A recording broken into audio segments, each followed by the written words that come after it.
Hello everyone, welcome to one of my biggest rankings yet, every Woody Allen film ranked. Now, Woody Allen's one of my favorite directors. I know people say, oh, I hate Woody Allen, yeah, his movies suck, just because he's not, not a great person. But I think that's a little unfair, because he has a lot of great movies, so many. Yeah, he's one of the most consistent directors. If you like one of his movies, you're going to like a lot of them. But let's start from the beginning. His first one, What's Up, Tiger Lily, is weak. It's going to go in the trash. Now, his early comedic stuff, his early funny stuff, I do like them. I do enjoy a lot of them, but they don't have the depth of his late 70s to the 80s stuff. But let's start with, Take the Money and Run. A decent movie. Decent. It might be in the bottom of the Mets here, because it's not bad at all, actually. It's pretty funny, just doesn't have the depth. And same with Bananas. Funny, but nothing too great. Play It Again, Sam. Actually, Play It Again, Sam, it's awesome. I love the concept. It's his first with Diane Keaton, too. I love Diane Keaton.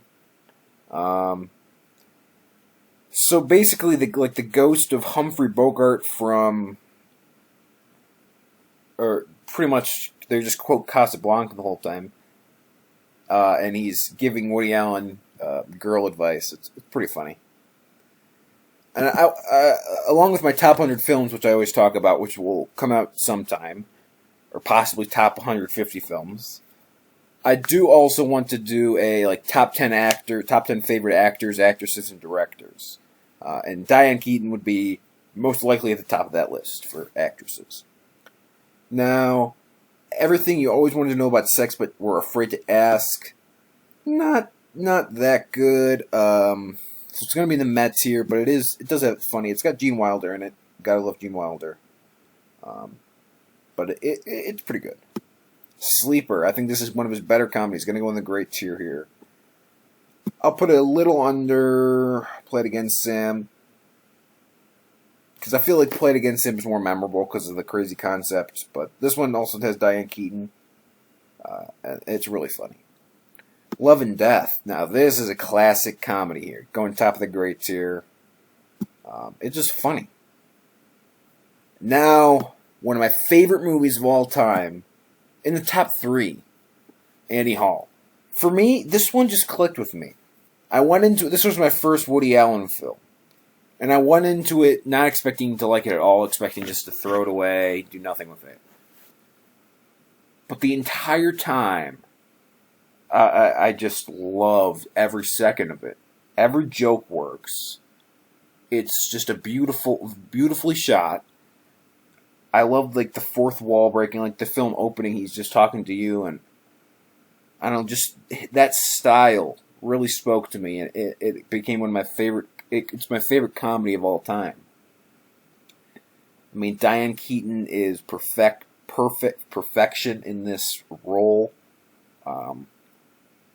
It's a perfect film, and just really, for someone who doesn't know much about love, this movie is about love, and I love this movie. Interiors. For me, this one gets overlooked most of the time. This is because it's not one of his comedies. This is actually a really great movie with a stellar performance by Diane Keaton and some of the rest of the cast too, but she stands out. Who else is in it? Geraldine Page. She's good. I mean, everyone's good in it, but Woody Allen is a big fan of Ingmar Bergman. So he has a couple tributes which really reminiscent of Ingmar Bergman, but this is one of them, and it's great. Manhattan. I think I only have 2 5-star films from Woody Allen, but 3 masterpieces, and these are his 2 5-stars up here. Manhattan, it's beautifully shot.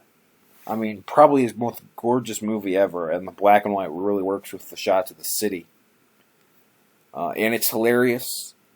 It's different. It's not the same as Annie Hall. Some people may think it is, because all of his movies are kind of alike, but they're not. they're not like the exact same. And Diane Keaton is great in this too, along with Woody Allen. Yeah, I think it's easily one of his best. Stardust Memories. Now, Stardust Memories, the first time you watch it, I was a little disappointed, because 8.5 is my favorite movie ever. So Woody Allen takes on 8.5, great. And the first time I thought it was definitely a great movie, but not that great. Then you watch it again and again, and you realize it actually is one of his best. So it's going to be in the God tier for me. Now we have a Midsummer Night's Sex Comedy, one of his weaker ones of his strongest era. Going to be in the Met tier. It's good. It's pretty funny, but it just doesn't have that. I believe it's his first with Mia Farrow, unless she's a minor character in Stardust Memories, which she is not. Let's see. Next we have Zelig. This one's definitely going in the great tier. Very unique. In this era, Woody Allen always experimented with what he was doing next. And Zelig is a mockumentary of a human chameleon that just goes everywhere, kind of like Forrest Gump before Forrest Gump, but in like a documentary setting.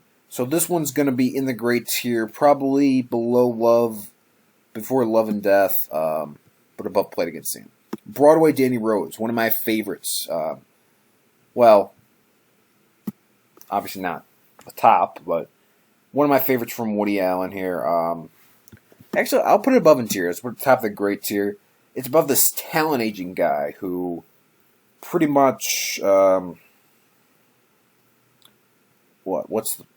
he goes to like a lot of weird people, and I mean it's just like a lot of weird acts, and it's pretty funny. So I would recommend it, but I would recommend so many of his films. Next we have The Purple Rose of Cairo. Mia Farrow, so great in this. Mia Farrow is my favorite actress of the 80s, just because she's in like every Woody Allen movie of the 80s, and he has so many great ones. No other actress from the 80s really compares. So Purple Rose of Cairo, probably above Love and Death, a little up and a little bit below Interiors. Hannah and Her Sisters, one of Woody's best here, probably in the God tier. It's classic. Woody Allen, Michael Caine, Mia Farrow, Carrie Fisher's in it. It's just his blend of Woody Allen's blend of drama and comedy creates, and romance, and it's got everything you would want. Radio Days. This movie just has such personality that I really love it, and it's one of my favorites from Woody Allen here. I'll put it in the God tier just because it's so fun. This movie isn't long at all. It's only 90 minutes. And it's beautifully shot.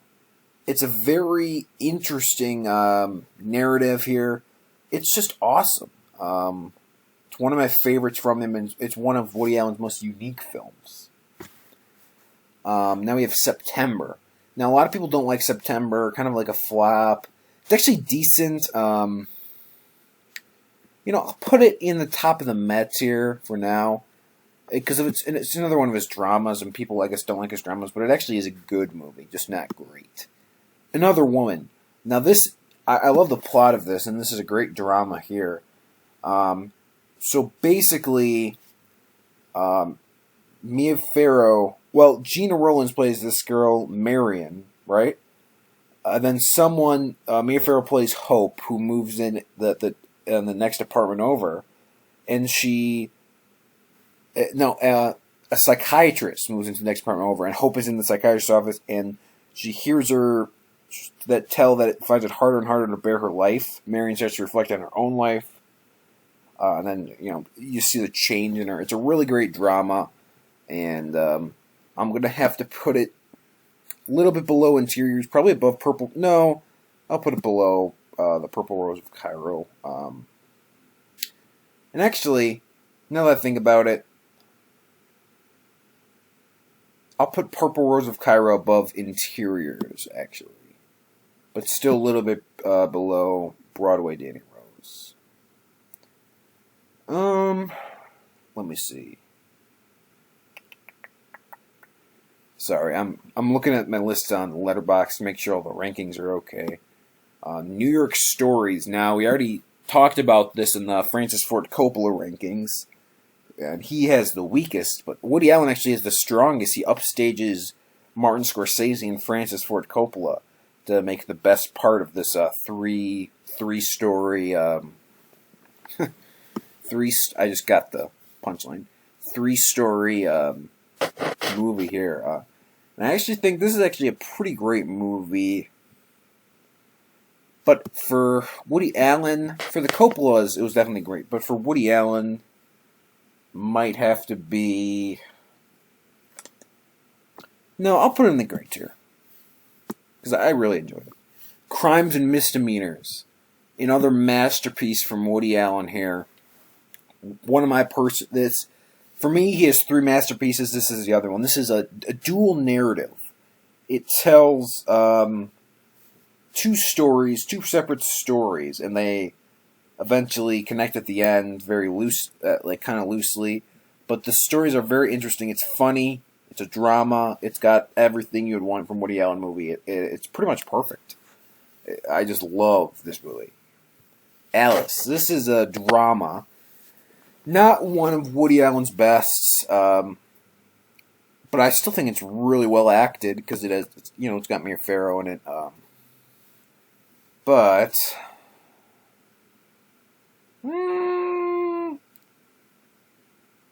I'll still put it in the great tier. He's just got a lot of great movies, and Shadows and Fog came right after it. It's pretty, it's a pretty funny movie here. So I will put it at the bottom of the great tier. It's what you would expect from Woody Allen. Woody Allen and Mia Farrow just doing some funny stuff. It's more of a thriller. Husbands and Wives. Now, this is a really great one here. It's got that romantic comedy that Woody Allen does at his best, and it's going to be... I'll put it above Another Woman. No, well... no, I'll put it below Love and Death, because Love and Death is funnier. Manhattan Murder Mystery. Diane Keaton... Well, technically Diane Keaton was in Radio Days, but she kind of returns to the lead role here. And Manhattan Murder Mystery is one of my favorites. I'll put it in the great tier. I just think it's really funny. That's why it's so great for me. I found myself laughing. It's just very enjoyable, and I love seeing Diane Keaton back with Woody Allen. And it's what you would expect, this murder mystery and just how the hijinks play out really reminded me of a return to his earlier, funnier movies. And for that, pretty good. And look at this. We are in, 93? And he only has 1 trash tier movie, only 5 mid tiers, but everything else is great. So he's a very consistent director. Starting to be less consistent when we get... starting now, actually, I think he's a little less consistent. Bolts Over Broadway. Some people love this movie, and it's pretty highly ranked on Letterboxd. I don't know. Wasn't a huge fan of it. Not bad. But nothing... I don't know, I didn't find it amazing. I didn't find it, wow. You know what I mean? I don't know. So I'm going to put it in the Met tier. Where? I'll put it above. I'll put it right below Midsummer Night's Sex Comedy. Now, this is his TV movie. I was thinking, should I rank this? Should I not? But I wanted to get the count to 50. Technically 49 in one show, but yeah, this is probably his worst. Or at least one of his worst. Because I think there may be one that came out recently that's worse. Now we have Mighty Aphrodite, which, surprisingly, pretty good. This is him later in his career now, and he's trying to recapture the magic, and some people may think, well, this is not... I actually think this is a pretty funny movie. And it's a romantic comedy that you would expect, but I still think I'll put it above Sleeper, below Play It Again Sam, but it's pretty awesome. Now we have Everyone Says I Love You, a very, I don't know, it's another romantic comedy from Woody Allen, but I'll put it Julia Roberts is not that great an actress. I'll put it top of the Met tier for that, but it's not bad. Deconstructing Harry. This is where, just when you think you figured out Woody Allen, changes it up again. Because we got, everyone. If you've seen Woody Allen's movies, you know that they're not like too, vulgar in terms of the dialogue or anything. But this one, he purposely, pretty much plays himself again. He plays himself in every movie, first of all. And this one's like, pretty vulgar, and it definitely takes comedy. He does something different with it, which I really appreciate. And it's really funny. It's really entertaining. It's one of his best of the 90s, so I'll put it right there. Let's see. Celebrity. Celebrity doesn't get talked about too often here. I do think it's decent. I will put it in the Met tier.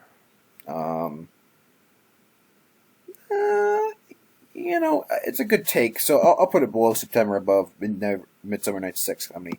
Sweet and Lowdown, a musical. So Woody Allen makes a musical, and it is funny. It's kind of dramedy, and I do think it shows Woody Allen's love of jazz, and I do think there are some good visuals here. I'm always an Uma Thurman fan, whenever she's in. And I'll put it in the great tier, probably bottom of the great. Well, I enjoyed it. I'll put it right here. But it is a great movie. Small Time Crooks. Now, this isn't that great. It's nothing special. It's just fine. So I'll put it in the Met tier. Same with Curse of the Jade Scorpion. I didn't find it terrible. I just didn't find it that good. So I'll put it, for now, I'll put it about right here. Now we have Melinda and Melinda. And at this point you're like, what? Huh? This one's going trash tier. Don't know what he was really thinking here. Now, the comeback era with Match Point, which is really good. It's got, who? Jonathan Rhys Meyers next to Scarlett Johansson in her pretty early film from her. And I do think it is a great movie. I'll put it a little bit above Zelig. This is his romantic comedies. At this point in his career, he just has other people playing himself than him because he's kind of too old now. But he'll come back to acting eventually. Scoop. One of my favorites from his later career. Even though, I think I do think that Match Point's a little more exciting. It has more of a thriller element, so I'll put it right here. But it's still a great movie. Now we have Cassandra's Dream. Definitely one of Woody Allen's weaker ones. Even though some people like it, didn't really enjoy this. So I'll put it in the trash tier. Now, here we go. This is one of his best in a while. Vicky Cristina Barcelona. It is a romantic comedy, or dramedy, as some people like to label it, but I do think it's very enjoyable. Put it right about here. You Will Meet a Tall, Dark Stranger. Not a fan of this one, even though it does have Naomi Watts, who I'm a big fan of. It has Anthony Hopkins, who I'm a big fan of. Just couldn't get into this one. I wish I liked it. I don't. Midnight in Paris. Should I put this in the God tier?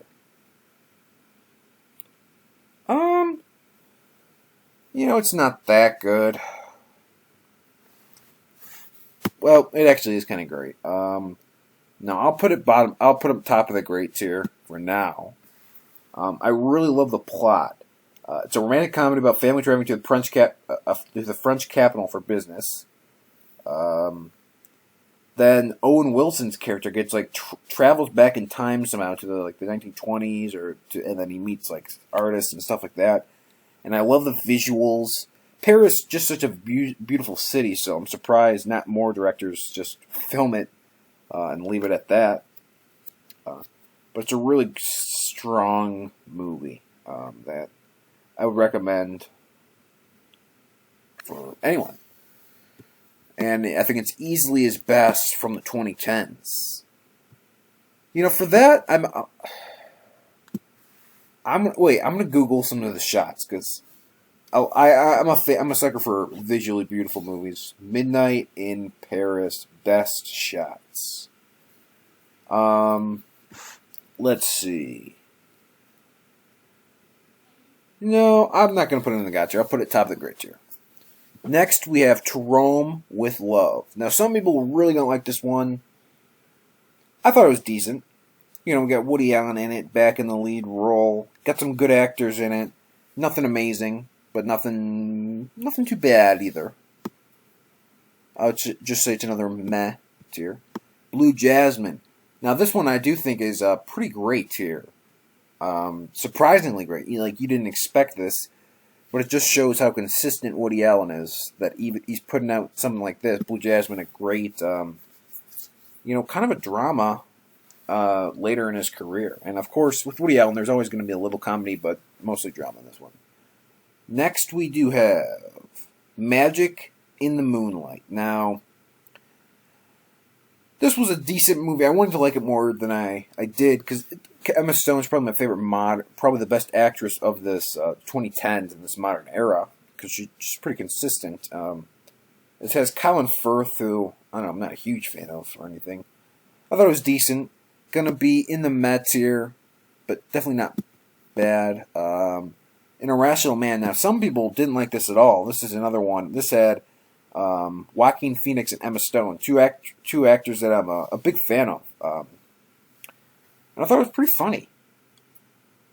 And there's crime involved too, but I really enjoyed it. I don't know, some people would probably rank it in the Met tier, but for me, I just enjoyed it more than the rest. I don't know. Cafe Society. Now, this is one of his best later career ones, or at least in my opinion, it is. Everyone has their own.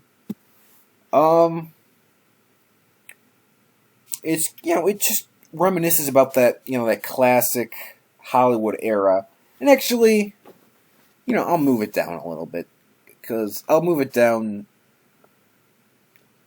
it's got Kristen Stewart in it. I'm not a Kristen Stewart fan, but everyone else I think is actually really good in it. So I'll move it down right here. But other than that, do think it is a good movie. Crisis in Six Scenes is an interesting one. Not a movie, even though it's pretty much movie length, I would say. But technically not a movie. It is a mini-series. Now, I do think the only problem I have, other than this problem, it's actually surprisingly pretty great. Miley Cyrus is in one of the lead roles. Now, don't know if that was Woody Allen's choice or they wanted stunt casting or someone, but she cannot act for the life of her. She can't make music for the life of her. She's a talentless hack. But I do think there is a lot of funny scenes in here. Takes place in the 60s. I mean, I'm going to put it near the bottom of the great tier. Well, I don't know. I'll put it right here. But I still think it is a good miniseries that could probably be watched in one sitting because it's not that long. What's next? We got this is not usually Woody Allen's movies are at the very least enjoyable, but this one, Wonder Wheel, didn't enjoy Wonder Wheel at all. I mean, I'll put it in the Met tier near the bottom, but come on. Oh, okay. A Rainy Day in New York. Now, this one, this one for me was unwatchable. In the lead role is Timothy Chalamet, who I really just can't stand. I think he's kind of annoying. He's very annoying. I've seen him now in Lady Bird. Didn't like him in there. Interstellar. I mean, he was young in there. He didn't really do anything. Call Me By Your Name. Didn't like that one. Little Women. Didn't really like that one. Let's see, he's going to be in the new Dune, playing Paul. They should have just brought back Kyle MacLachlan. I don't know, not a fan of him. Then you have Ellie Fanning, who is another actress that just does nothing for me and don't really like her. Then you have Selena Gomez, not an actress, and she's pretty terrible. It's unwatchable for me. Now we have Rifkin's Festival, which it's his latest movie from 2020. Some people didn't like this one. I thought it was a pretty fun tribute to a lot of his favorite directors, and it actually, they explore different movies from different directors, and thought it was decent. It's going to be near the top of the Met tier, but definitely not bad. So that's 49 movies, 1 TV show from Woody Allen. We got 6 in the God tier, 1 million in the Great tier because he's very consistent, and then some of the Met tier, some of the Trash tier. But overall, I would recommend anything from the Great tier up. His dramas don't always get a lot of attention, like Interiors or stuff he did with Mia Farrow, or stuff like Blue Jasmine, but those are also really good. But his comedies, especially the ones that have more depth than his early 70s ones, I really enjoy. And he really has a unique style in the late 70s and 80s that, just that perfect comedy that, he's just super funny. He always has great actors with him. And he always has amazing visuals in these, this top tier. So, really consistent. One of my favorite directors of all time. I'm talking about making that top 10. He's definitely in the top 10.